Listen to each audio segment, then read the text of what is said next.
நீலகிரி மாவட்டத்தில் கடந்த 18 நாட்களுக்கு மேலாக தொடர்ந்து உறைபனியின் தாக்கம் அதிகரித்து வந்தது. இந்த நிலையில நீலகிரி மாவட்டத்திற்கு வானிலை மையம் நேற்று கனமழை எச்சரிக்கை விடுத்திருந்தது. இதன்படி நேற்று இரவு குன்னூர், கோத்தகிரி மற்றும் அதன் சுற்றுவட்டார பகுதிகளில் கனமழை பெய்தது.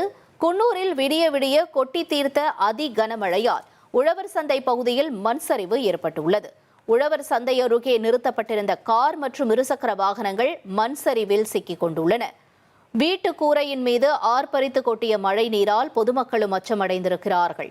இதேபோல குன்னூர் மேட்டுப்பாளையம் மலைப்பாதையில் லேசான மண் சரிவு ஏற்பட்டிருக்கிறது. குன்னூர் சுற்றுப்பகுதிகளில் கனமழை காரணமாக பெரும்பாலான பகுதிகளில் இரவில் இருந்து மின்சாரம் துண்டிக்கப்பட்டுள்ளதால் பொதுமக்களின் இயல்பு வாழ்க்கையும் பாதிப்படைந்துள்ளது.